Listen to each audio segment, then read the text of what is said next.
की चोरी हुई, बार बार इसमें सफाई आ चुकी है इलेक्शन कमीशन की तरफ से भी, फिर भी आरोप लगाए जाते हैं। देखिए, पहली बात तो यह है कि न महाराष्ट्र में वोटों की चोरी हुई है, न देश में कई वोटों की चोरी हुई है। मुझे ऐसा लगता है कि राहुल जी के दिमाग की चिप चोरी चली गई है और उनकी हार्ड डिस्क करप्ट हो गई है। इसलिए लगातार वो झूठ बोल रहे हैं, गलत बयानबाजी कर रहे हैं और जनता का मैंडेट चोरी कर रहे हैं, लोकतंत्र को चोरी कर रहे हैं, लोकतंत्र ने दिया हुआ फैसला चोरी कर रहे हैं। और नमस्कार, मैं कल्याण शंकर दुबे सूरत नगरी न्यूज और वेब चैनल में आप सभी दर्शकों का स्वागत करते हैं। आज हम एक ऐसे विषय पे चर्चा करने वाले हैं जो एक्चुअली में आखिर इतना बड़ा हंगामा क्यों हो रहा है पूरे देश में, और खास करके हम आज बात करते हैं बिहार की। बिहार में एक्चुअली में 2024 जब लोकसभा का चुनाव हुआ तो हमारे विपक्ष के नेता राहुल गांधी जी ने एक आरोप लगाया था कि वोट चोरी हुई है, और वोट चोरी उन्होंने कर्नाटक में एक असेंबली सीट की लगाए थे उन्होंने। और जो आज चोरी का मुद्दा वोट का, ये आज इंटरनेशनल विपक्षी पार्टियां इस पे धावा बोल रही हैं और तरह तरह की बातें निकाल रहे हैं। अब बात करते हैं उसी चुनाव आयोग की जो इलेक्शन कमीशन है, वह बिहार में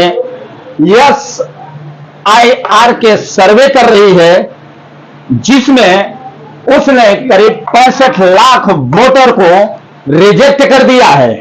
और बिहार में 65 लाख वोटरों का रिजेक्ट होने का उसने एक कारण भी बताया है, और उसमें कारण यह है कि 22 लाख वोटरों की बिहार में मौत हो चुकी है, और उसमें 7 लाख वोटर्स हैं जो 2 या 3 जगह पे उनका वोटर आईडी चल रहा था। 7 लाख ये हैं इनको जो रिजेक्ट किया हुआ है बिहार में, और 35 लाख ऐसे वोटर बिहार में हैं जो पलायन कर चुके हैं बिहार से, जो बिहार में अभी रहते नहीं या होंगे भी तो वहां वोट डालते नहीं हैं। अब इसी के माध्यम से आज विपक्षी दल के नेता खाली नरेंद्र मोदी चोर है, नरेंद्र मोदी वोट चोरी करके ऐसा इल्जाम लगा रहे हैं। लेकिन अब इसमें विपक्षी नेताओं का क्या कहना है, अब इसमें एक बात कर लेते हैं तेजस्वी यादव की। तेजस्वी यादव के भी 2 वोटिंग कार्ड मिले हैं, 2 इंपेक्स नंबर भी मिले हैं, जिसमें चुनाव आयोग उनको नोटिस भेजकर जवाब मांगा तो अभी तक वो जवाब नहीं दिए हैं। और आज की डेट में आज 13 तारीख को उन्होंने एक मीडिया, बिमला देवी जो मुजफ्फरपुर की मेयर हैं, उनके बारे में भी किए, और जो उप मुख्यमंत्री विजय सिन्हा हैं उनके ऊपर उनके भी 2 वोटिंग कार्ड है। तो वो तो अपना हलफनामा दिखा दिए कि हम 2 महीने पहले ही इसको इलेक्शन कमीशन को लेटर दे दिया था कि मेरा 2 जगह पे इलेक्शन कार्ड है, उसको खत्म किया जाए। लेकिन तेजस्वी यादव जो विपक्ष के बिहार विधानसभा के नेता भी हैं, उन्होंने अभी आज तक चुनाव आयोग के नोटिस का जवाब नहीं भेजा है। या वो इलेक्शन कमीशन एक संवैधानिक पद पे रहता है, वो आप जैसे नेता नहीं है कि हर गली चौराहे पे वो प्रेस कॉन्फ्रेंस करता फिरे। उसका एक कैटेगरी, एक एरिया होती है, उसका एक इंप्रेशन होता है जो उसको एक अलग जगह पे उसका काम है, वो आप नोटिस। और यही चीज वो राहुल गांधी को भी बोली थी कि आप एक एफिडेविट में लिख के दीजिए कहां पे क्या गलती है, वो हम सुधार करेंगे और जांच करेंगे। लेकिन राहुल गांधी जी ने अभी तक उसको एफिडेविट में ये नहीं दिया कि कहां पे क्या हो रहा है। हालांकि आज सुप्रीम कोर्ट 13 अगस्त को सुप्रीम कोर्ट ने भी विपक्ष को बहुत लताड़ लगाया है। जो कल 12 अगस्त को कपिल सिब्बल जी ने वहां पे बहस किया था, जो उन्होंने यह दावा किया कि कई ऐसे वोटर जो जिंदा हैं उनको मार दिया गया है, और जो मर गए हैं उनको जिंदा कर दिया गया है। तो सुप्रीम कोर्ट ने सीधा सवाल किया कि वो मरे हुए लोगों को नहीं ला सकते, लेकिन उनका डेथ सर्टिफिकेट लाइए, और जो जिंदा है जिनका वोटिंग इलेक्शन कार्ड से नाम हटा हुआ है उनको आप सुप्रीम कोर्ट में पेश कर दीजिए, बस इतने में ही। लेकिन आज कपिल सिब्बल जी को बुखार जुकाम हो गया, जो जुकाम हो गया तो आज उनकी जगह पे मनोज सिंघवी ने सुप्रीम कोर्ट में गए, लेकिन उनका भी कोई इसमें दखल नहीं हुआ और सुप्रीम कोर्ट ये मानने से इनकार कर दिया। अब दूसरी चीज बात कर लेते हैं कि आज बीजेपी ने राहुल गांधी के जो वोट कुछ दिन पहले मीडिया में बोलते थे कि एक बम फटेगा, आज बीजेपी ने ऐसा बम फोड़ दिया, जो बीजेपी के सांसद हैं अनुराग ठाकुर ने, कि आज कांग्रेस को न निगलते बन रहा है और न उसको उगलते बन रहा है। क्यों?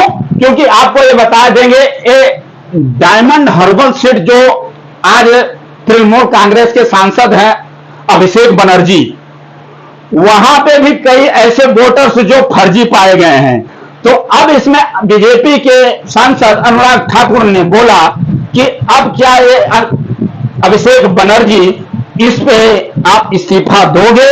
वहां पे भी करीब 47% ये अनलीगल वोटिंग हुई है, जो वहां पे मियां बस्ती में इसको पकड़ा गया है।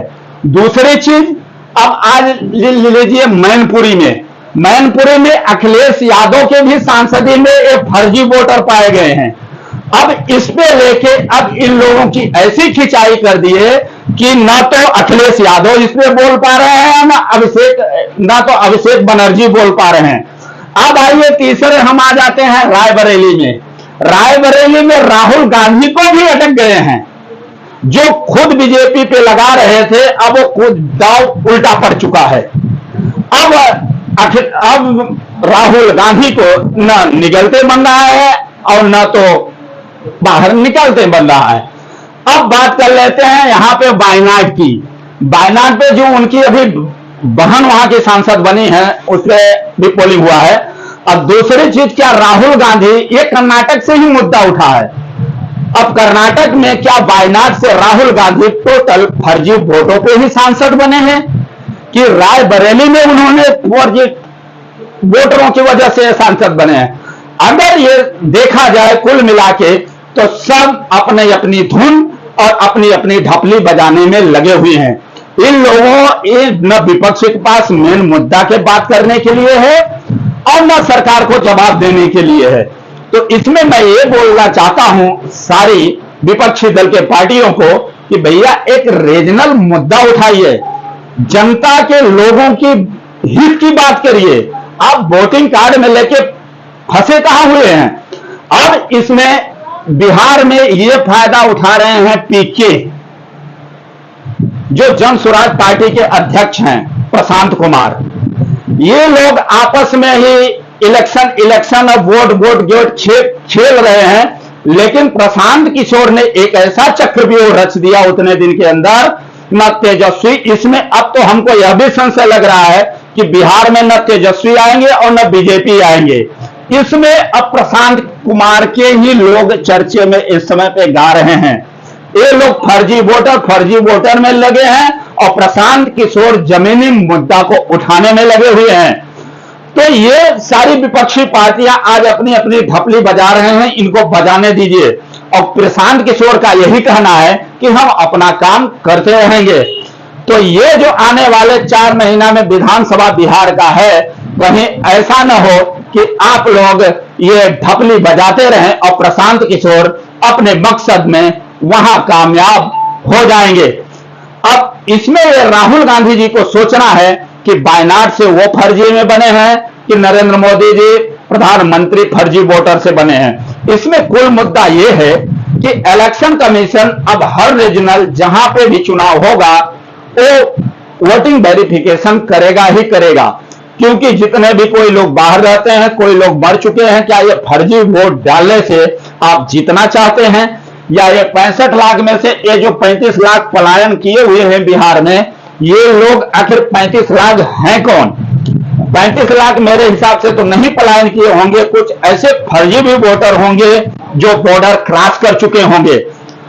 अब इसमें 100 बात की एक बात, सब अपनी अपनी ढपली बजाते रहें और ये इलेक्शन कमीशन अपना काम करता रहेगा। इसके साथ में ही हम यहां से फिर अगले हफ्ते एक नए विषय पे बात करेंगे। कल्याण शंकर दुबे की रिपोर्ट, सूरत नगरी न्यूज, सूरत, गुजरात। पार्थ मोटर आपका हार्दिक स्वागत करते हैं। सभी प्रकार की टू व्हीलर गाड़ियां, अपाची से लेकर के एक्टिवा, हर गाड़ियों के उपहार